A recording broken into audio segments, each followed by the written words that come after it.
Okay, so this video is basically common fusses that I hear from students. I hear these 2 or 3 things all the time.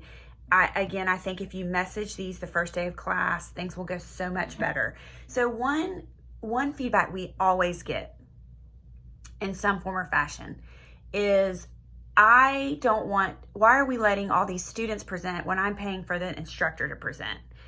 So they're basically saying, I want this class to be a didactic class instead of a presentation class. This class has always been a presentation class, and here's why. They are adult learners. You learn much more if you have to go out and do a literature review, write your own case study, do the interaction, and present to your class than you would if I, every single week, do a lecture on the model. Okay? That, if you want a didactic class, that's more high school, college level. Okay, so what I like to say at the beginning of the term is, I will make sure this presenter's saying the right things. If they're not right, I will correct them. But you're adult learners. This is higher level learning, is to actually do yourself.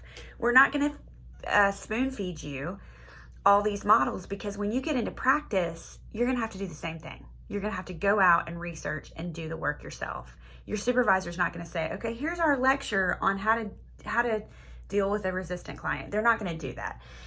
So first day class, I always say, hey, one of the feedbacks I get about this class is that you want the instructor to talk more, blah, blah, blah. What I have done in response to that criticism is I have made the presentation shorter, and I make sure I address different practice issues after they present. Okay, so that's the first feedback. The second fuss I get is, I don't understand when the due dates are. This class is so confusing because there's no due dates. There's no due dates because we're letting them pick their models.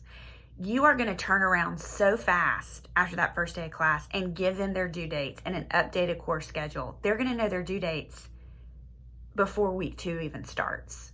Okay, and I'll go over that in the case presentation part, because you're going to get their top 3 choices, match them, and make sure everybody's good with their assignment dates. It just makes them anxious that they see a syllabus and there's no due dates. So there are some due dates for other assignments, like the cover letter and the final and the course objective, but you're going to give them their due dates because they get to choose their model. The other piece of feedback that I think is not warranted is that the reading is too much. The reading is not too much. The async in some weeks, suicide and trauma in particular, is very heavy. And honestly, there are other weeks where it's less than an hour and a half, so I'm not too worried about it. The way this is structured is async is supposed to be an hour and a half, and then the class is hour and a half. And reading homework does not count in that hour and a half. That's homework. So I just don't think that's super fair. I think the reading is very bearable. That's pretty much the other thing we heard this term is, like, we weren't incorporating marginalized populations, and there's no excuse for that because the Liberation Health Model is week 2, and we're asking every week to talk about the Liberation Health Model in the case study. The Liberation Health Model's whole purpose is to integrate marginalized populations. So that is a teacher issue if that's happening. And I think it's really important that we talk about that. Okay, so that's like the common pieces of feedback.